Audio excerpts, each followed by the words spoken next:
हमारे पास इरिगेशन में लेक्चर 3 में न्यूमेरिकल्स हैं, लेक्चर 4 में, लेक्चर 5 में सारे भी हम करते हैं। लेक्चर 3 से स्टार्ट करते हैं जिसमें हमने कंजम्पटिव यूज निकालना होता है किसी क्रॉप का। वेपर ट्रांसपिरेशन या कंजम्पटिव यूज, ये दोनों सिनोनिमस हैं, ठीक है, कोई भी इसमें से गिवन हो सकता है। तो कंजम्पटिव यूज के 3 मेथड्स हैं। पहला है ब्लेनी क्रेडल मेथड, दूसरा आपके पास है पेनमैन मेथड, और तीसरा है Hargreaves class A pan evaporation method. तो बारी बारी करते हैं इसको। अच्छा, ब्लेनी क्रेडल मेथड के अंदर जो कंजम्पटिव यूज है ना, उसका फॉर्मूला ये है K.F। के आपके पास होता है मंथली क्रॉप कोफिशिएंट, और एफ होता है मंथली कंजम्पटिव यूज फैक्टर। तो आपके पास इससे मंथली कंजम्पटिव यूज आ जाता है। और के की वैल्यू जो यहाँ पे होती है वो क्रॉप पे डिपेंडेंट होती है। और ये टेबल गिवन है, यहाँ से हम के की वैल्यू ले सकते हैं। राइस, व्हीट, मेज, शुगर केन, हर क्रॉप के हिसाब से उसकी के की वैल्यू गिवन होती है। तो आप इस टेबल से मंथली क्रॉप कोफिशिएंट ले लेते हैं, और जो monthly consumptive use factor F है उसके लिए ये इक्वेशन है P/40 1.8 T+32। यहाँ पे जो टेम्परेचर है वो आपके पास सेल्सियस में होता है, और जो पी की वैल्यू है वो आप इस टेबल से लेते हैं। ये महीना कौन सा है, फिर लेटीट्यूड क्या है, तो उसके करस्पॉन्डिंग आपके पास पी की वैल्यू आ जाती है। तो यहाँ से हमारे पास एफ आ जाता है, कि हमारे पास इस टेबल से आ जाता है, और ये हमारे कंजम्पटिव यूज मिल जाता है। अगर आपको अब सीजनल कंजम्पटिव यूज चाहिए मंथली की जगह, तो F monthly consumptive use factor था ना, तो आप हर मंथ का एफ फाइंड करेंगे और समेशन कर देंगे। और अगर हर मंथ के अंदर के की वैल्यू भी वेरी करी होगी, तो फिर आपके पास ये फॉर्मूला बन जाएगा। तो अगर के कांस्टेंट है और सीजनल चाहिए तो ये फॉर्मूला है, और अगर सीजनल है और के की वैल्यू वेरी करी है तो फिर ये वाला फॉर्मूला होगा, और सिर्फ एक मंथ का चाहिए तो ये फॉर्मूला है। इसको पहले एग्जाम्पल इसी की कर लेते हैं।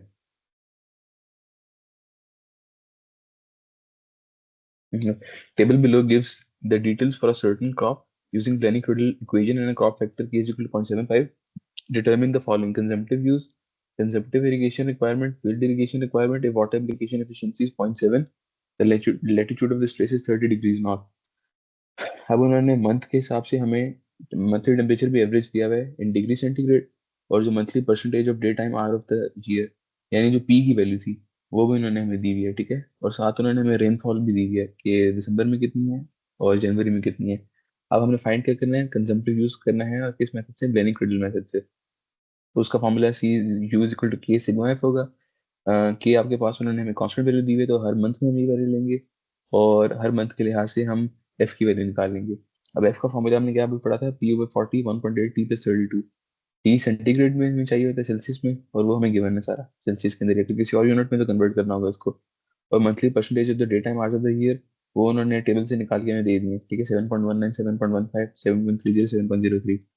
तो आपको एफ निकालने के लिए टी और पी चाहिए, तो आपने सारे मंथ्स का इस फॉर्मूले में वैल्यूज डाल के वो फाइंड कर ली एफ, समेशन कर दी उनकी, और सी U is equal to K sigma F. तो आपके पास 31.8 सेंटीमीटर्स कंजम्पटिव यूज निकल आया। कंजम्पटिव यूज हमें एज हाइट मिलता है, ठीक है, तो 31.8 सेंटीमीटर हमारे पास कंजम्पटिव यूज आ गया। अब उन्होंने हमसे आगे क्या मांगा है कंजम्पटिव यूज के बाद, कंजम्पटिव इरिगेशन रिक्वायरमेंट और फील्ड इरिगेशन रिक्वायरमेंट। अब इनके क्या फॉर्मूला हमारे पास, कंजम्पटिव इरिगेशन रिक्वायरमेंट का फॉर्मूला है consumptive use minus effective rainfall, ठीक है। और इफेक्टिव रेनफॉल यूजफुल रेनफॉल होती है। तो यूजफुल रेनफॉल हमारे पास कितनी है, 2 महीने में नहीं है, टोटल हमारे पास 2 सेंटीमीटर्स है। और हमारा कंजम्पटिव यूज कितना है, 31.8 आएगा, तो 31.8 में से हम 2 माइनस कर देंगे, 29.8 सेंटीमीटर हमारे पास क्या है, कंजम्पटिव यूज आ गया। अब कंजम्पटिव यूज के बाद उन्होंने हमसे मांगा है फील्ड इरिगेशन रिक्वायरमेंट, ठीक है। तो फील्ड इरिगेशन रिक्वायरमेंट के लिए पहले हमें नेट इरिगेशन रिक्वायरमेंट चाहिए। और नेट इरिगेशन रिक्वायरमेंट क्या फॉर्मूला है, सेम ये वाला, C U minus R E plus water lost in deep percolation for leaching purposes. अब हमारे पास इसका डाटा नहीं गिवन, तो हम इसको इग्नोर ही कर देंगे, ठीक है। और हम एन आई आर को सी आई आर की इक्वल ले लेंगे। अगर मैं ये चीज़ इग्नोर कर दूँ, ठीक है, तो ये एन आई आर और सी आई आर बराबर हो गए ना, तो हमारे पास चूंकि इसका डाटा नहीं गिवन तो वील इग्नोर इट, और हमारे पास N I R C I R की इक्वल आ गया। अब हमसे फील्ड इरिगेशन रिक्वायरमेंट मांगी थी, और वो किसकी इक्वल होती है, एन आई आर, ये वाली value, divided by water application efficiency. और वाटर एप्लीकेशन एफिशिएंसी हमें क्वेश्चन में कितनी गिवन है, 0.7 गिवन है, ठीक है। तो हमारा C I R N I R के इक्वल है, देखो no water use for deep percolation, ठीक है। और एफ आई आर किसकी इक्वल है, N I R over water application efficiency. N I R कितना, 29.8, वाटर एप्लीकेशन एफिशिएंसी 0.7 गिवन है आपको। तो इससे आपके पास फील्ड इरिगेशन रिक्वायरमेंट आ गई 42.6 सेंटीमीटर। तो क्लिनिकली मेथड का ये पहला क्वेश्चन था कंसेप्ट यूज निकालने का, तो पहला मेथड हमारा हो गया। अच्छा, अब अगला मेथड हमारे पास क्या है, पेनमैन मेथड, ठीक है। पेनमैन मेथड आपके पास कंसेप्टिव यूज या वेपर ट्रांसपैरेशन मिलीमीटर्स पर डे में देता है इस फॉर्मूले के थ्रू, ठीक है। तो वेपर ट्रांसपैरेशन या कंसेप्टिव यूज का फॉर्मूला है ए dot H plus alpha E A divided by A plus alpha. अब अल्फा जो है ना, इसकी वैल्यू कांस्टेंट है 0.49 मिलीमीटर ऑफ मर्करी पर डिग्री सेंटीग्रेड, ठीक है। अल्फा की वैल्यू कांस्टेंट है। यहाँ पर आपके पास जो ए है, कैपिटल ए, ये आपको कहाँ से मिलता है? इस टेबल से मिलता है। आपको टेम्परेचर की वैल्यू गिवन होती है, उस टेम्परेचर के अगेंस्ट आपके पास जो स्लोप है ना, वो स्लोप आपके पास ए की वैल्यू होती है। अगर फॉर इंस्टेंस मेरे पास 10 डिग्रीज है तो मेरी ए की वैल्यू क्या हो जाएगी? 0.6 हो जाएगी। तो कैपिटल ए की वैल्यू जो है, वो तो ये लिखा भी हुआ है टेबल 3 से हमारे पास आ जाएगी। ये वाले इस टेबल से। अल्फा कांस्टेंट है, अब बच क्या? एच और ई है, ठीक है। एच क्या है? Daily net radiation millimetre of water, और ये क्या है? Drawing power of air which includes velocity and saturation deficit, ठीक है। अब ई ए की वैल्यू हमारे पास कहाँ से आएगी? ई ए की वैल्यू की हमारे पास ये इक्वेशन है, 0.002187 plus U two E S minus E A. U two आपके पास क्या है? किलोमीटर पर डे के अंदर mean wind speed measure 2 metre above the ground. और लेट्स से आपका वैल्यू 2 मीटर के अलावा किसी और एलिवेशन की गिवन है, तो फिर आपने इस फॉर्मूले से कन्वर्ट करना है उसको 2 मीटर वाली एलिवेशन में। जितनी एलिवेशन पे आपका वैल्यू गिवन है ना, फॉर एग्जाम्पल 7 मीटर पे गिवन है, तो जी की जगह 7 मीटर डाल दूंगा और जितनी वेलोसिटी गिवन है इधर वो आ जाएगी। तो आपको यू टू की वैल्यू मिल जाएगी इस फॉर्मूले से जो आपको चाहिए। अगर तो पहले से 2 मीटर अबव द ग्राउंड का डेटा गिवन है तो वेल एंड गुड, अगर नहीं तो आप इस इक्वेशन से कन्वर्ट करोगे। अब बच गया ई एस और ई ए। ई एस आपके पास कहाँ से आएगा? ई एस आपके पास इस टेबल से आएगा, टेम्परेचर के अगेंस्ट जहां से हमने कैपिटल ए की वैल्यू फाइंड की थी ना तीसरे कॉलम से, वहीं दूसरे कॉलम में ई एस की वैल्यू लिखी है। तो टेम्परेचर के अगेंस्ट ई एस यहाँ से आपके पास आ जाएगा। तो यू टू भी आ गया, ई एस भी आ गया। अब ई ए बच गया। ई ए का फॉर्मूला क्या है? E S dot R H, और ये वैल्यू मिलीमीटर मर्करी में आएगी। ई एस आपने अभी फाइंड किया, और रिलेटिव ह्यूमिडिटी आपके पास क्वेश्चन में गिवन होगी कितनी है। तो रिलेटिव ह्यूमिडिटी और सैचुरेशन लेवल प्रेशर को मल्टीप्लाई करेंगे तो एक्चुअल लेवल प्रेशर आ जाएगा। तो इस इक्वेशन से ई ए भी आपने डिटरमिन कर लिया। तो आपके पास क्या रह गया? अल्फा भी हो गया, ये भी हो गया, और कैपिटल ए भी हो गया। अब एच की वैल्यू रहेगी, और एच का डिलीनेट रेडिएशन मिलीमीटर ऑफ वाटर। तो एच का फॉर्मूला आपके पास ये है, R A one minus R. लंबा सा फॉर्मूला है, बारी बारी वेरिएबल को देखते हैं।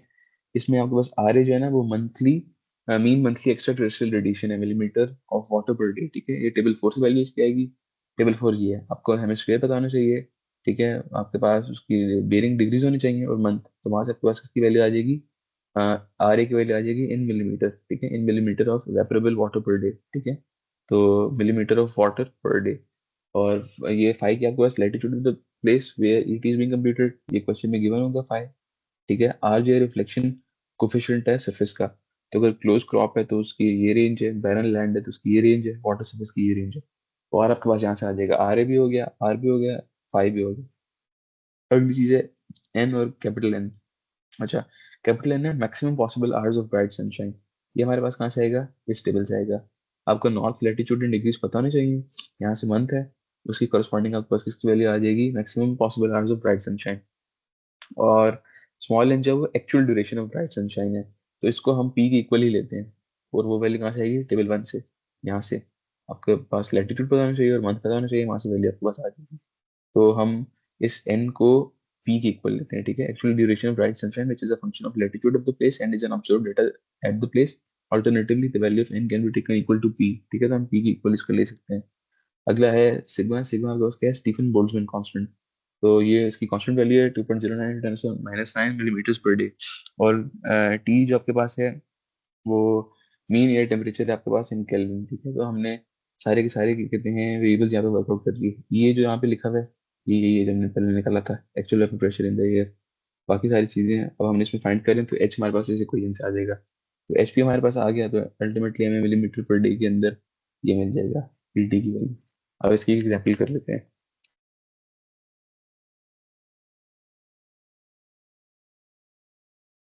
Compute the consumptive use of rice for the month of January by using Penman's formula for the following data available at the field. Latitude of place 20 degrees north, mean monthly temperature 15 degrees centigrade, relative humidity in January 50%, elevation of area 250 meters, wind velocity at 2 meter height 25 kilometre per day. पहले पहले उन्होंने n over capital N find किया है। Capital N हम देखते हैं कितना है हमारा। कैपिटल N आपके पास आएगा इस टेबल से। अब हमारे पास जनवरी था और मेरा ख्याल 20 डिग्रीज नॉर्थ था, तो 11.1 वैल्यू हमारे पास यहाँ से आ गई, ठीक है। ये 11.1 आ गया कैपिटल एन। स्मॉल एन हमारे पास 7.74 है, वो देखते हैं कहाँ से है। 20 डिग्रीज नॉर्थ और जनवरी का मंथ, तो 7.74 यहाँ से आ गया। ठीक है, तो 7.74 11.1, तो एन ओवर कैपिटल एन की कितनी, क्या आंसर है 0.697। अब हमें ई ए जो है उसका हमारे पास क्या फॉर्मूला है, E S dot R H.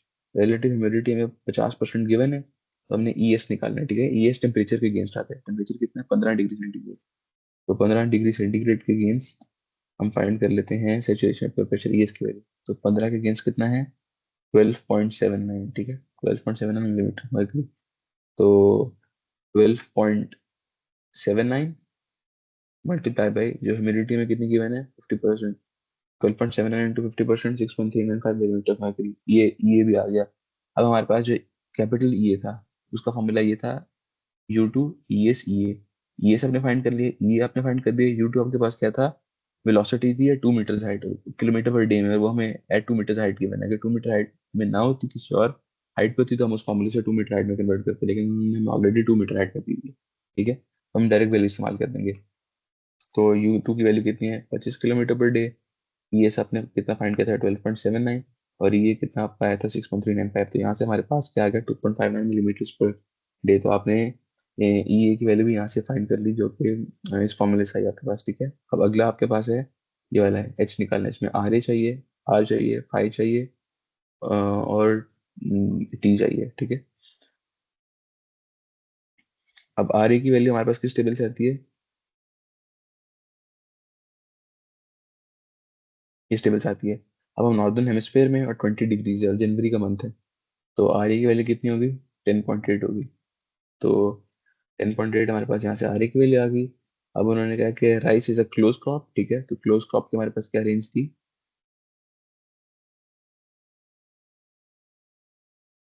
ये देखो क्लोज क्रॉप की रेंज आपके पास 0.15 से 0.25 है, उन्होंने एवरेज वैल्यूज की 0.2 ले लिया।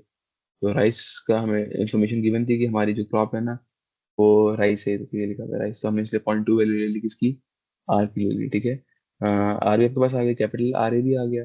फाइव आपके पास क्या था, लेटीट्यूड था। लेटीट्यूड हमारे पास कितना है 20 डिग्रीज है, तो फाइव की वैल्यू यहाँ पे क्या हो जाएगी 20 डिग्रीज।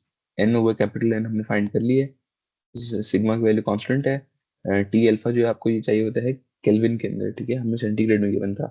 तो 15 + 273 कितना बनता है 288, लेकिन इन्होंने यहाँ पे 293 दिया हुआ है।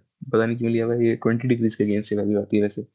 ठीक है, उसके बाद आपके पास ई की वैल्यू हमने ये फाइंड की थी 6.395 आई थी, और बाकी तो एन ओवर कैपिटल एन हमने 0.697 से डिटरमिन कर लिया था। सारी वैल्यूज पुट की हमारे पास 2.14 millimetre of water per day आ गया। अब हमारे पास एच की वैल्यू भी आ गई है, हमारे पास अल्फा 0.49 कांस्टेंट होते हैं, ये की वैल्यू भी आ गया, कैपिटल ए रह गया। तो कैपिटल ए किस टेबल से आता है आपके पास, इस टेबल से।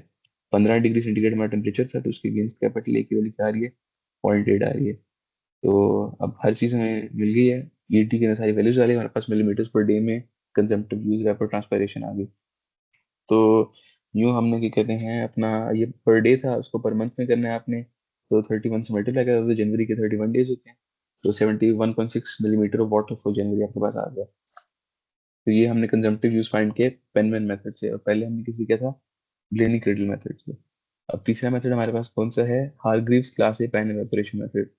इसमें कंजम्पटिव यूज है वेपर ट्रांसपिरेशन किस फॉर्मूले से आती है, के डॉट ई पी। ठीक है, के की वैल्यू जो है ना वो इस टेबल से मिलती है आपके पास, ये वाला टेबल जो है। आपको percent of crop growing season की वैल्यू पता होनी चाहिए। ठीक है, यहाँ से पता होना चाहिए कि आपकी क्रॉप किस ग्रुप से है, group A, group B, group C, हर ग्रुप के अंदर लिखा हुआ है कौन कौन सी क्रॉप है। जैसे ग्रुप ए में पोटैटो, कॉटन, मेज, इस तरह ग्रुप डी में व्हीट, बार्ले। तो हर ग्रुप की क्रॉप लिखी हुई है, राइस के लेदर कॉलम है। ठीक है, तो आपने percent of crop growing season के अगेंस्ट रिलेटिव क्रॉप के लिए कैपिटल के की वैल्यू फाइंड कर लेनी है। तो के तो आपके पास आ गया, अब ईपी फाइंड करना है आपने। तो ईपी आपके पास किसके इक्वल है 0.59 into R A into C T into C W. तो आर ए तो हमने पिछले क्वेश्चन में फाइंड किया था, इस टेबल से फाइंड किया था इसमें। ये आर ए हमने यहाँ पे मिलीमीटर्स के अंदर फाइंड किया था, जबकि यहाँ पे आपको सेंटीमीटर्स में चाहिए, तो उसको सेंटीमीटर्स में कन्वर्ट भी करना है। बाकी आपके पास सारे ये कोफिशिएंट्स हैं, इन कोफिशिएंट्स के फॉर्मूले गिवन है। सी टी की वैल्यू ये है, सी टी का फॉर्मूला ये है, यहाँ पे टी सी डिग्री सेंटीग्रेड में है। सी डब्ल्यू का फॉर्मूला ये है, यहाँ पे आपके पास जो डब्ल्यू एन है वो 0.5 metre above the ground surface है। ठीक है, किलोमीटर पर डे के अंदर। इसी तरह सी एच के अंदर जो एच की वैल्यू है, ये परसेंटेज रिलेटिव ह्यूमिडिटी है at noon average relative humidity for 11 and 18 hours, ठीक है, तो इनमें से कोई भी जो डाटा अवेलेबल होगा। और यहाँ पे सी एस जो है इसके अंदर एस चाहिए, एस किसके इक्वल है, N over capital N into 100। N भी हम पिछले एग्जाम्पल में फाइंड कर चुके हैं, कैपिटल एन भी फाइंड कर चुके हैं। और आगे क्या है, सी ई आपके पास, और इसमें ई जो है आपने 100 मीटर एलिवेशन डालनी है। तो ये पांच कोफिशिएंट्स हैं। आर ए की वैल्यू उस टेबल से आ जाएगी, इन सबको मल्टीप्लाई करेंगे तो हमारे पास ई पी आ जाएगा। ई पी को हम के से मल्टीप्लाई करेंगे, और के हमने इस टेबल से फाइंड किया था, तो हमारे पास कंजम्पटिव यूज आप निकल आएगा। अब इसकी एग्जाम्पल कोई नहीं है, सिर्फ फॉर्मूला गिवन है, इसका कॉन्सेप्ट ये है, एग्जाम्पल यहाँ पे इसमें given.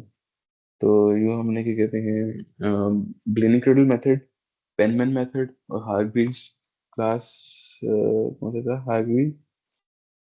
हार्ग्रीव्स class A pan evaporation method. इन तीनों मेथड से हमने कंजप्टिव यूज निकाल दिए। तो ये लेक्चर 3 के हमारे न्यूमेरिकल्स थे। तो इनमें कोई क्वेश्चन तो पूछ लो।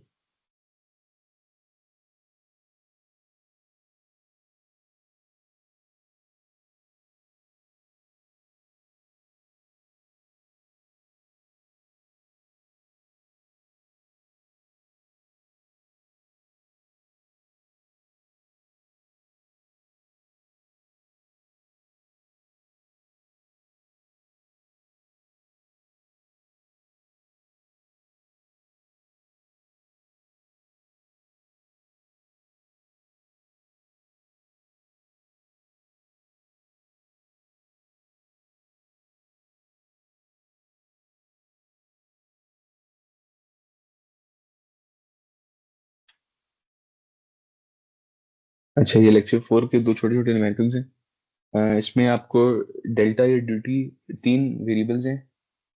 बी जो आपके पास है वो है बेस पीरियड होता है आपके पास, ठीक है।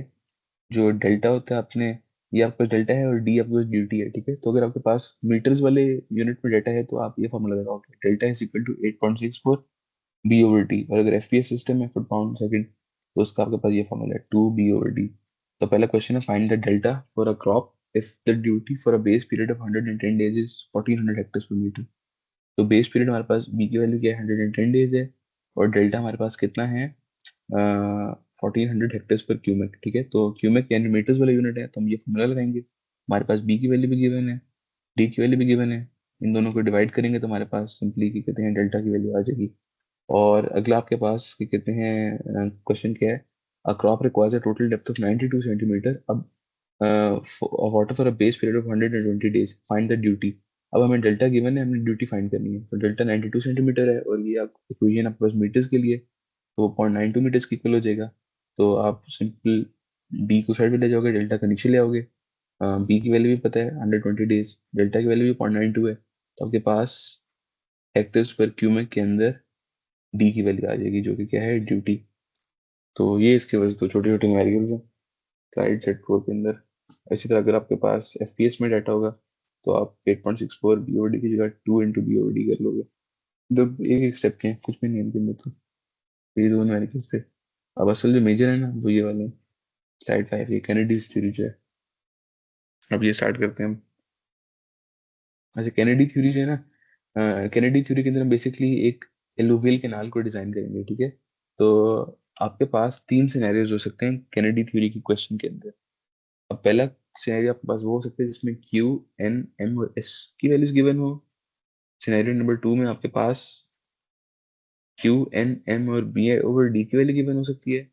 और सिनेरियो नंबर 3 के अंदर एस, एन, एम और बी ओवर डी की वैल्यू गिवन हो सकती है। अब ये है क्या, क्यू आपके पास जो है डिस्चार्ज की वैल्यू है, ठीक है, क्यू डिस्चार्ज है। एन आपके पास रफनेस कोफिशिएंट है। एम आपके पास जो है क्रिटिकल वेलोसिटी रेशियो है। और एस आपके पास लॉन्गिट्यूडनल स्लोप है, ठीक है। एल एस आपके पास लॉन्गिट्यूडनल स्लोप है।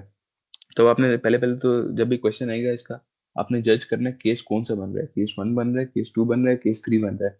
हर केस को सॉल्व करने का डिफरेंट मेथड है। तो पहला पहला स्टेप है केस की आइडेंटिफिकेशन, कौन सा केस है आपके पास। तो हम केस वन से शुरू करते हैं। ये स्टेप्स की समरी है, एक बार क्वेश्चन कर लेना, फिर समरी में आते हैं। Design an irrigation channel with the following data by Kennedy's method. Given that Q is equal to 50 qmax, S is equal to 1 over 5,000, N is equal to 0.0225 and critical velocity ratio यानी M is equal to 1। तो Q given है, S given है, N given है, M given है। तो Q N M और S, case one हमारा बन रहा है। अब केस वन के अंदर पहले पहले आपने कोई डेप्थ एज्यूम करनी है। तो जितनी भी डेप्थ इसमें आई हैं सारी 2 मीटर के करीब करीब है इन वैल्यूज के अगेंस्ट। तो पहली वैल्यू बेशक 2 के करीब ले लेना अगर डेटा इस नेचर का, यानी क्यूमिक्स में पहले 50 के करीब है, स्लोप इस नेचर की है, एन इसके करीब करीब है, सी आर इसके करीब करीब है। तो पहली जो एजम्पशन होती है जाहिर है वो तो प्रैक्टिस करने से आएगी, 2 3 एग्जांपल्स देखोगे पता चलेगा कि कितनी डेप्थ, कितनी आइटरेशंस पे आंसर दे रही है। तो एक एवरेज बंदे का अंदाजा अंदाजा हो जाता है। तो यहाँ पे हमने पहले पहले डेप्थ कितनी दी, 2.3 मीटर्स दी है। अच्छा, अब केस वन के अंदर आपने पहले पहले डेप्थ एज्यूम करनी है। डेप्थ एज्यूम करने के बाद आपने क्रिटिकल वेलोसिटी फाइंड करनी है। क्रिटिकल वेलोसिटी का ये फॉर्मूला है 0.55 एम डी की पावर 0.64। एम की वैल्यू में कितनी गिवन है, 1 गिवन है, और डी की वैल्यू हमने क्या एज्यूम की है, 2.3 मीटर्स की है। तो इस इक्वेशन से हमारे पास क्रिटिकल वेलोसिटी कितनी आ गई, 0.9372 मीटर पर सेकंड आ गई। अब क्रिटिकल वेलोसिटी फाइंड कर लिए, हमारे पास क्या फॉर्मूला होता है फ्लो रेट का, Q is equal to A V होता है, राइट। हमारे पास Q गिवन है 50 क्यूमेक्स, V नॉट हमने फाइंड कर लिया। तो Q ओवर V नॉट से हमारे पास एरिया निकल आएगा। एरिया कितना निकला है, 52.15 मीटर स्क्वायर आ गया। अब सारे क्वेश्चंस में ना साइड स्लोप आपने खुद एज्यूम करनी है। वो आपकी अपनी चॉइस है कि आप साइड स्लोप कितनी लेते हो इसकी, और यहाँ से इसकी, ये आपकी मर्जी है।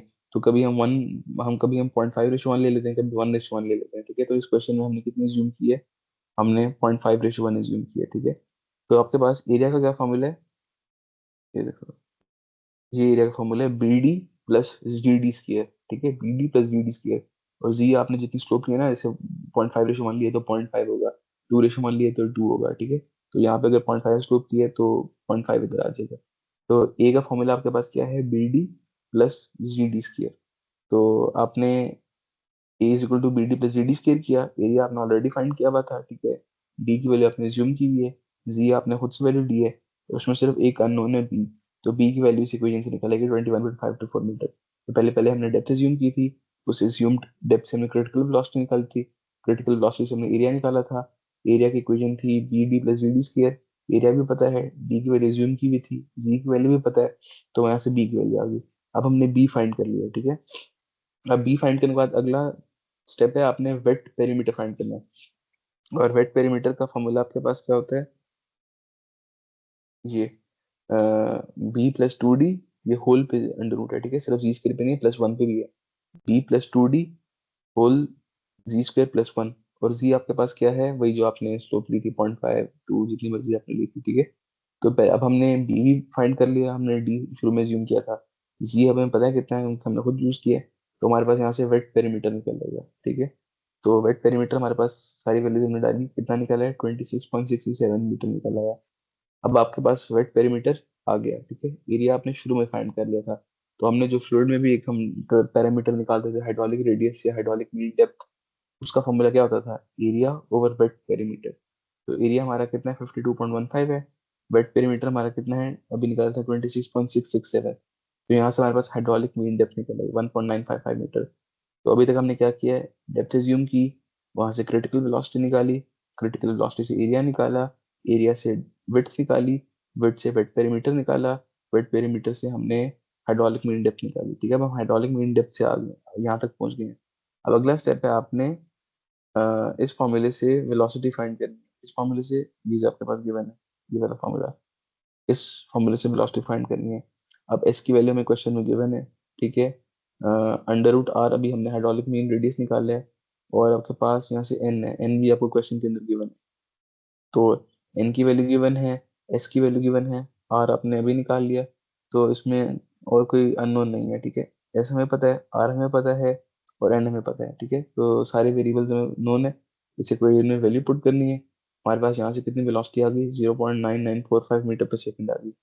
अब आपने वेलोसिटी जो फाइंड किया ना, 0.9945 मीटर पर सेकंड, इसको आपने इससे कंपेयर करना है।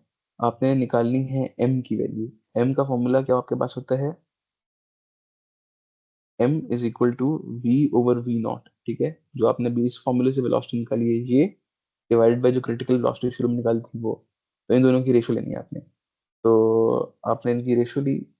एम आपके पास, वी आपके पास कितना है, 0.9945 है, और वी नॉट कितना है, 0.9372। तो इनकी रेशो आपने ली, आपके पास आंसर क्या आया, 1.06 आया। अब एम हम हमारे हमने जो चैनल डिजाइन किया है, जो हमने उसकी डेप्थ और विड्थ ली है, उसकी कॉरस्पॉन्डिंग एम की वैल्यू कितनी आ रही है? 1.06। जबकि हमारे चैनल की एम की वैल्यू कितनी है? 1.0 है। तो हमारी वैल्यू उसकी इक्वल नहीं आ रही, उससे बड़ी आ रही है। तब आपको सेकंड ट्रायल पे जाना पड़ेगा। जब ये वैल्यू इस वैल्यू की क्लोज हो जाएगी ना केस वन के अंदर, तब आपकी आइट्रेशन पूरी हो जाएंगी। तब अगली आइट्रेशन के अंदर हमने क्या करना है? हम क्या करेंगे, हम देखेंगे कि हमारी सी वी आर की वैल्यू 1.06 थी, और उनकी गिवन कितनी थी? 1 थी। तो इनका डिफरेंस कितना? 6% बन रहा है।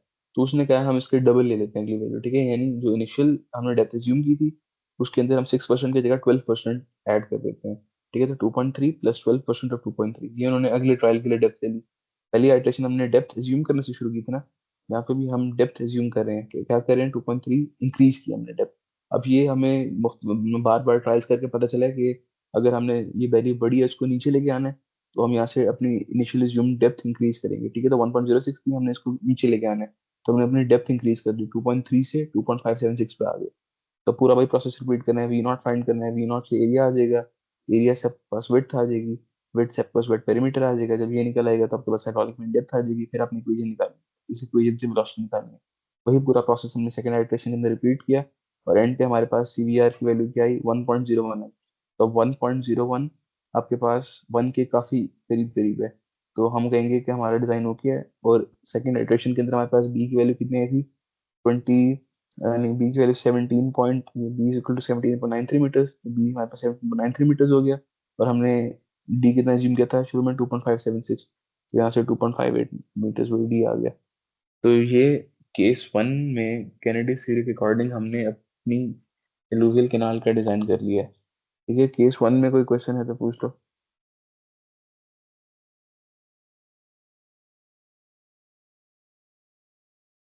ये डेप्थ डबल क्यों हमने की है?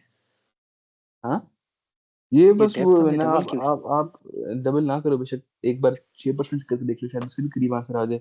यानी बस डबल किया, इसका कोई लॉजिक तो नहीं है। क्लास में भी किसी बच्चे ने सर से पूछा था, तो सर ने यही कहा था कि एक्सपीरियंस की बेसिस पे, यानी एसम्पशन ही है। आप बेशक 18% ले लो, वैल्यू करीब करीब लानी है। जितना आपकी वैल्यू दूर होगी, उतनी हाइड्रेशन ज्यादा करनी होगी, और ये प्रैक्टिस से ही पता चलेगा। अच्छा मुर्सलीन, अगर ठीक है। वैल्यू ज्यादा कम आती है तो फिर क्या करेंगे? क्या हुआ है? अगर हाँ, वैल्यू मैंने क्या 1 पूछा? से कम आती है। फिर आप मेरा ख्याल है डेप्थ कम करके देखोगी, उससे क्या बनता है। ठीक। इसका इसका हल ये है ना, एक्सेल शीट बना ले सारे, ठीक है। और उस पर डिफरेंट एक्सपेरिमेंट करके देख लो, ताकि पेपर की आइडिया हो जाए कि वैल्यू कम हो रही है तो क्या करना, हो रही है तो क्या करना। उससे अच्छा अंदाजा हो जाएगा।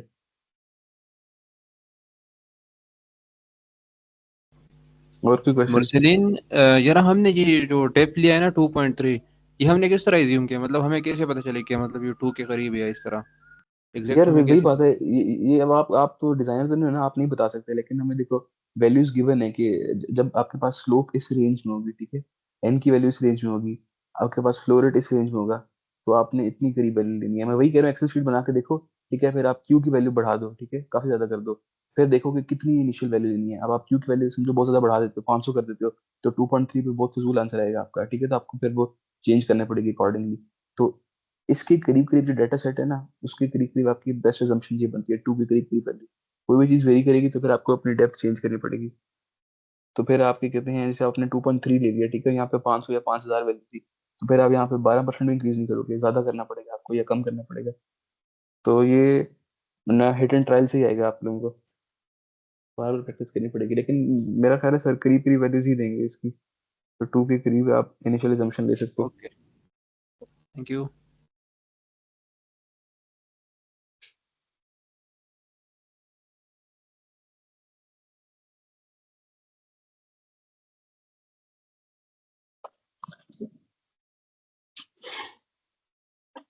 और कोई क्वेश्चन? ये चले हैं केस 2 पे।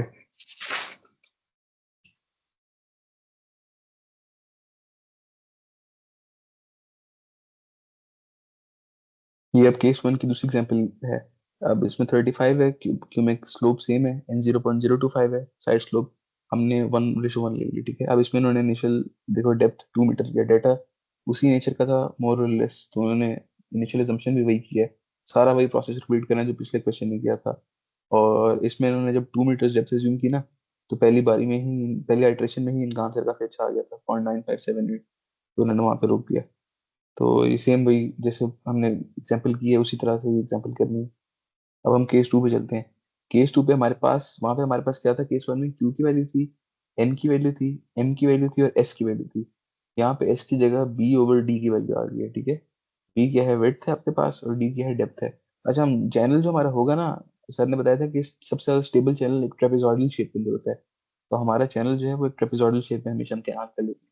तो पहला क्वेश्चन जो हमने किया था ना, इसमें हमारे पास ए का जो फॉर्मूला था, ये वाला B D plus D D square, एक ट्रेपेजॉइडल चैनल के लिए है, ठीक है। और वेट पेरीमीटर भी एक ट्रेपेजॉइडल चैनल के लिए है। सही हो गया। तो ये सारी इक्वेशन याद रखना ध्यान में कि ट्रेपेजॉइडल चैनल के लिए है।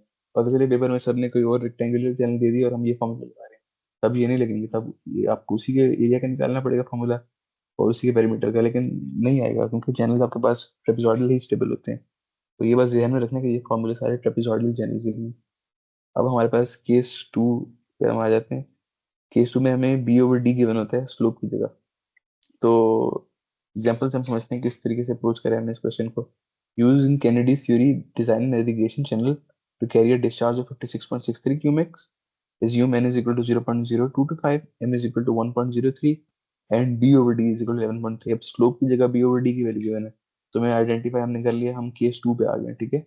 अब केस टू में आपने कैसे प्रोसीड करना होता है, आपको b over d की वैल्यू पता है 11.3, ये गिवन है क्वेश्चन में। तो आप b को इन टर्म्स ऑफ d लिख लो, तो आप डी साइड को मल्टीप्लाई करवा दो, b is equal to 11.3 d हो जाएगा, ठीक है।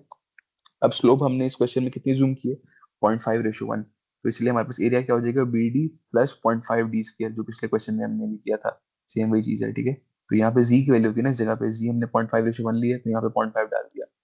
अब आपने बी को इन टर्म्स ऑफ डी निकाला हुआ है ना, तो यहाँ पर इस इक्वेशन के अंदर बी की जगह 11.3 डी लिख दो, तो 11.3 D into D 11.3 D square हो जाएगा, plus 0.5 D square into add कर दो 11.8 डी स्क्वायर, ठीक है। तो आपने एरिया को इन टर्म्स ऑफ डी निकाल लिया, ठीक हो गया। अब रेडिकल वेलोसिटी का क्या फॉर्मूला था, 0.55 m d की पावर 0.64, m की वैल्यू में गिवन है 1.03 है, तो हमारे पास कितनी, क्या आंसर आ गया, 0.55 इंटू 1.03, 0.5665।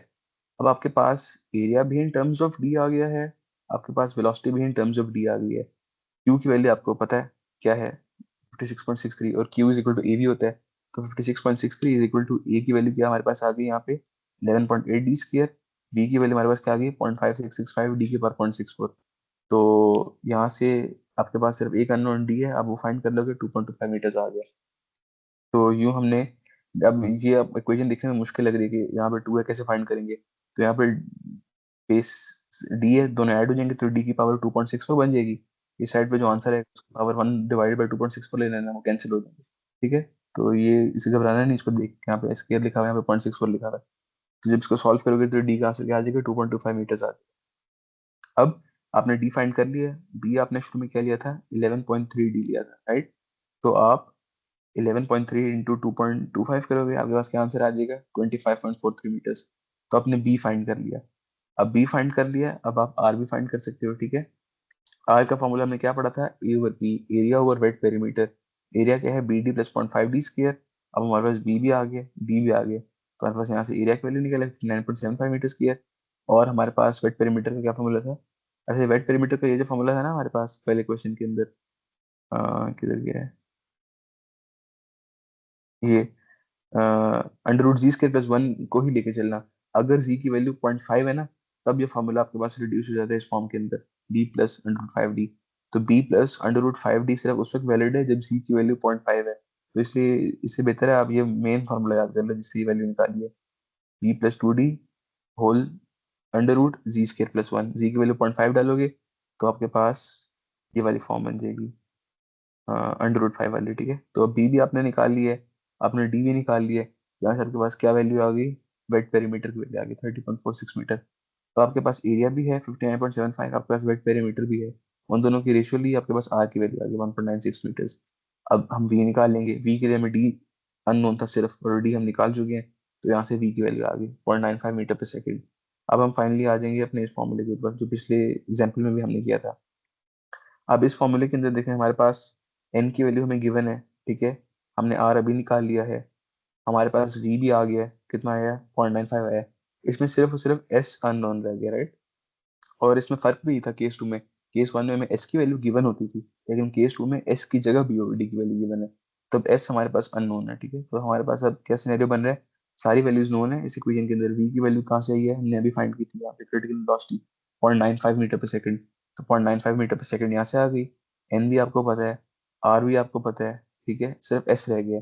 तो अब बजाय इसको इसको ऐसे सॉल्व करो कि वो तो मर्जी है, जो मर्जी अप्रोच इस्तेमाल करो। इसमें ये कर सकते हो कि एस की बारी बारी वैल्यूज डाल के देख लो कौन सी वैल्यू 0.95 की क्लोजेस्ट आंसर दे रही है। हमने पहले पहले एग्जांपल में क्या वैल्यू ली थी एस की, 1/5000। दूसरी एग्जांपल में ये 1/5000 थी। तो पहली बेसिक एजम्पशन ले लो अपनी आप, 1/5000। इस इक्वेशन के अंदर एस की जगह डालो 1/5000, ठीक है, और देखो आंसर 0.95 से कितना करीब करीब आ रहा है। तो अगर तो 0.95 के करीब आ रहा है, तो फिर 1/5000 की जगह 1/5100 डालो, 200 डालो, या फिर 4900 पे ले जाओ। एक ट्रेंड एस्टेब्लिश कर लो कि अगर मैं वैल्यू कम कर रहा हूँ तो आंसर ऊपर जा रहा है कि नीचे जा रहा है। जब ट्रेंड एस्टेब्लिश कर लोगे तो आप 2-3 आइटरेशन के बाद एस की क्लोज वैल्यू पे पहुंच जाओगे। और जैसे अब यहाँ पे आप 5500 डाले, अब इन्होंने 5720 डाली है, तो आप 5500 डाल के देखो, ठीक है, आप काफी करीब हो गए इसके। फिर और 100 बढ़ा दो, तो जब आपको लगे कि मैं काफी करीब पहुंच गया हूँ, तो वही स्लोप की वैल्यू ले लो। तो चैनल का डिजाइन क्या होता है, आपके पास क्या क्या पता होना चाहिए आपको। आपको चैनल की डायमेंशन पता होनी चाहिए, ठीक है। आपको उसकी स्लोप पता होनी चाहिए। तो आपने डायमेंशन बता दी 25.43 मीटर, 2.25 मीटर। और इसमें हिट एंड ट्रायल से आपके पास कौन सी वैल्यू क्लोजेस्ट टू 0.95 आंसर दे रही थी, 1 in 5720। तो 1500 720 आपके पास स्लोप आ गई।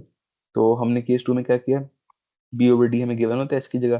तो बी ओवर डी से हमने बी को इन टर्म्स ऑफ डी लिख दिया, हमने एरिया को इन टर्म्स ऑफ डी लिख दिया, एरिया भी इन टर्म्स ऑफ डी आ गया, बी भी इन टर्म्स ऑफ डी आ गया।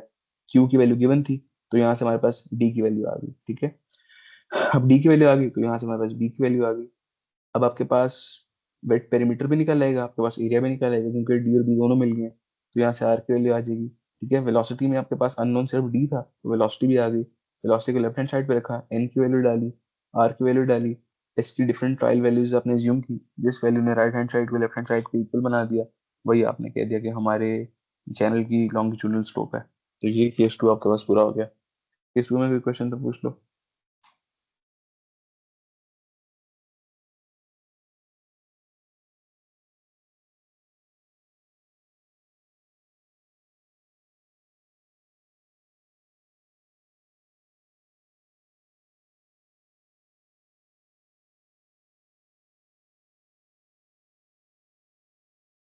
अच्छा, अब हमारा आखिरी केस रह गया इसके अंदर, केस 3।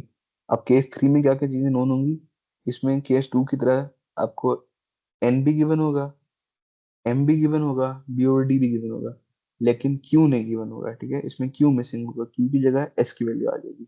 तो एस, एन, एम और बी ओवर डी गिवन होगा।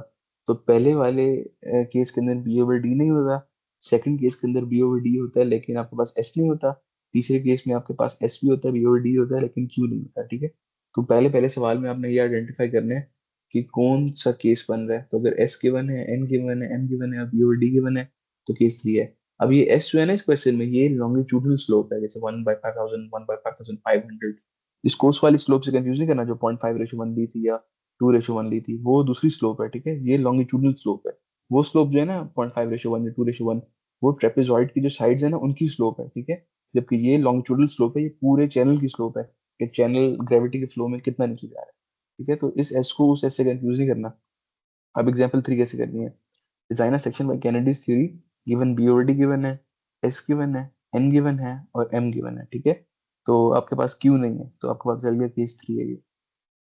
अब बी ओवर डी जैसे पिछले क्वेश्चन में हमें गिवन था, तो उसी तरह बी ओवर डी गिवन है, तो हमने बी को इन टर्म्स ऑफ डी लिख दिया, हमने जी की वैल्यू 0.5 अज्यूम कर ली, ठीक है। अब आर का फॉर्मूला आपके पास क्या होता है, एरिया ओवर वेट पेरीमीटर। और 0.5 की स्लोप के लिए आपके पास एरिया का फॉर्मूला होता है B D plus 0.5 D square, और आपके पास वेट पेरीमीटर का फॉर्मूला होता है बी प्लस √5 डी।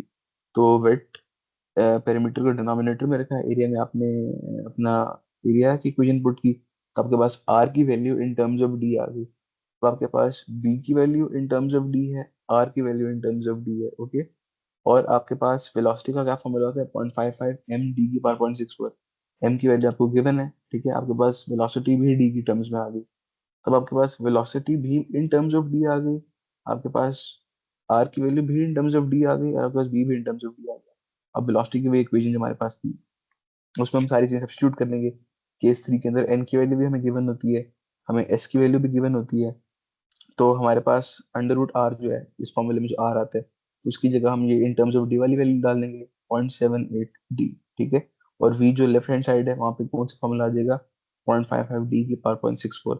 तो इसमें हमने क्या किया, इसमें हमने केस 3 के अंदर आर को इन टर्म्स ऑफ डी निकाला है, वेलोसिटी को इन टर्म्स ऑफ डी निकाला है, ठीक है। और आर को इन टर्म्स ऑफ डी और वेलोसिटी को इन टर्म्स ऑफ डी निकालने के बाद इस इक्वेशन में सब्स्टिट्यूट कर दिया।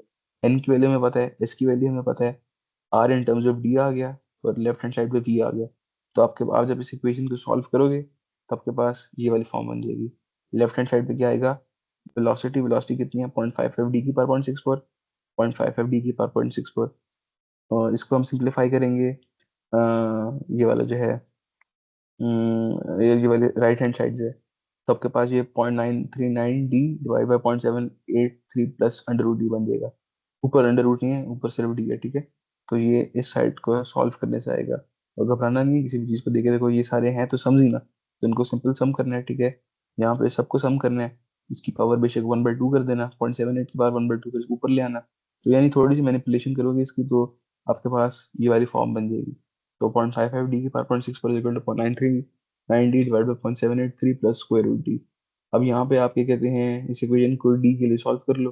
तो डी की वैल्यू हमारे पास कितनी है 2.1 मीटर है। इसको डायरेक्ट भी सॉल्व कर सकते हो या ट्रायल एरर भी कर सकते हो कि मुख्तलिफ डी की वैल्यूज डालो और देखो किस डी की वैल्यू पे right hand side left hand side की इक्वल हो रही है। ये तरीका ये है कि जैसे हमने इस क्वेश्चन पिछले क्वेश्चन में किया था, यहाँ पे हमने मुख्तलिफ एस की वैल्यूज डाली थी और देखा था कौन सी एस की वैल्यू राइट हैंड साइड पे लेफ्ट हैंड साइड की इक्वल करी है। इसी तरह यहाँ पे भी ये कह सकते हो कि डी की मुख्तलिफ वैल्यूज डाल लो और देखो कौन सी डी की वैल्यू लेफ्ट हैंड साइड को राइट हैंड साइड की इक्वल कर रही है, ठीक है। तो डी की वैल्यू आ गई। अब डी की वैल्यू 2.1 मीटर आई है। हमारे पास बी हमने शुरू में इन टर्म्स ऑफ डी निकाला था ना, क्योंकि बी और डी हमें गिवन था। तो B is equal to 5.7 times D. तो डी की वैल्यू 2.1 है, इसको 5.7 से किया, बी की वैल्यू आ गई। अब हमारे पास स्लोप जो है वो 0.5 है, ठीक है। तो एरिया का फॉर्मूला क्या होगा, जी की जगह 0.5 इधर आ जाएगा। तो बी भी आपके पास है, डी भी आपके पास है, आपके पास एरिया निकल आया। अब वी का फॉर्मूला क्या था 0.55 डी की पावर 0.64 एम वन जो था। तो डी आपने फाइंड कर लिया, तो यहाँ से वेलोसिटी निकल आएगी मीटर पर सेकंड में। और एंड पे फ्लो रेट क्या होता है, area into velocity. Critical velocity हमारी कितनी है 0.884, 0.884 आपका वेलोसिटी आ गई। एरिया कितना आपने अभी निकाला 4175। तो Q is equal to A V. Area भी अभी अपने अपने पहले पहले डी निकाला, फिर बी निकाला, डी और बी से एरिया आ गया, वो एरिया इस इक्वेशन में पुट कर दिया। और डी और बी जब आ गए तो वहां से वेलोसिटी की वैल्यू निकाल ली, वो वेलोसिटी की वैल्यू आपने यहाँ पे डाल दी। वेलोसिटी का फॉर्मूला क्या था 0.55 डी के पर 0.64। तो यहाँ से आपके पास फ्लो रेट आ गया मीटर क्यूब पर सेकंड के अंदर। तो यूँ आपने बी की वैल्यू फाइंड कर ली, डी की वैल्यू फाइंड कर ली, क्यू की वैल्यू फाइंड कर ली केस 3 के अंदर। तो केस 3 में अगर कोई क्वेश्चन है तो पूछ लो।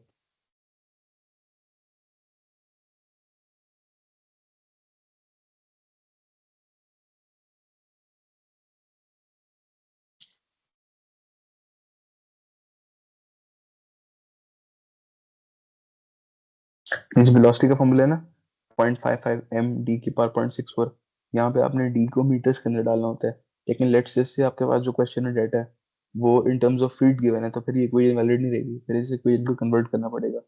और ये इक्वेशन किस चीज में कन्वर्ट हो जाएगी 0.84 डी की पावर 0.64, ठीक है। तो 0.55 वाला जो फॉर्मूला है ना वो मीटर्स के लिए है, और 0.84 वाला फॉर्मूला जो है ये फीट पाउंड सेकंड सिस्टम वाले के लिए, एफपीएस सिस्टम के लिए।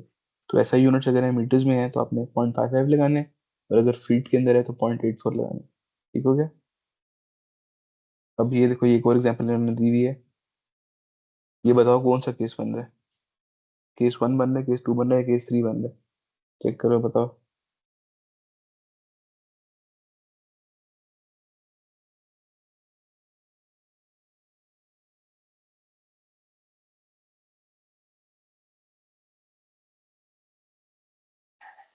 वन नहीं। हाँ 1 बन रहा है, क्योंकि आपको डिस्चार्ज भी गिवन है, एस भी गिवन है, एन भी गिवन है, एम भी गिवन है।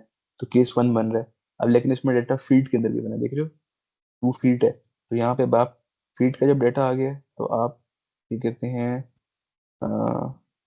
ये 0.84 वाली कोई यूज करोगे, ठीक है। तो इसलिए हमने यहाँ पर 0.84 वाली कोई यूज की है। एम वैसे ही रहेगा, डी की पावर 0.6 वैसे रहेगा, 0.55 की जगह 0.84 हो जाएगा फीट की वजह से। यहाँ फीड डालोगे, बाकी वही पूरा प्रोसेस रिपीट करना जो केस 1 में हमने किया था। एंड पे आपने क्या इसमें करना होता था, आपने केस 1 के अंदर सीवीआर की वैल्यू जो थी एक गिवन होती थी एम की वैल्यू, और फिर आपके पास दो वेलोसिटीज आती थी, और आपने उनकी रेशो को गिवन वैल्यू के करीब लेके आना होता था। यहाँ पे वैल्यू कितनी गिवन थी, m की 1 गिवन थी, और 2 फीट जब उन्होंने डेप्थ इसकी एज्यूम की तो उससे आपके पास क्रिटिकल वो कितनी आ गई रेशो, काफी 1 के करीब आएगी, क्योंकि देखो यहाँ पे 1.31 है और दूसरी वेलोसिटी कितनी आई है 1.30 आई है, तो इनकी रेशो 1 के काफी करीब होगी, तो पहले आइटरेशन पे ही डिजाइन कंप्लीट हो गया। ठीक हो गया। तो ये इसी तरह एक और एग्जाम्पल भी मैंने इसे भी देख लेना। तो ये हमारा क्या कहते हैं कंप्लीट हो गया है सारे के सारे न्यूमेरिकल्स। लेक्चर 3 के अंदर 3 न्यूमेरिकल्स हैं, ब्लेनी क्रेडल मेथड, पेनमैन मेथड और वो हार्गेज पैन ये जो क्लास ऑपरेशन मेथड था वो हो गया। फिर ये लेक्चर 5 के अंदर कैनेडी इक्वेशन के for an alluvial canal design 3 cases थे वो हो गए, और वे लेक्चर 4 के अंदर मुझे एक एक लाइन के 2 न्यूमेरिकल थे डेल्टा ड्यूटी के वो हो गए। तो ये सारे न्यूमेरिकल्स हैं हमारे कोर्स के अंदर। किसी में भी कोई क्वेश्चन है तो पूछ लो।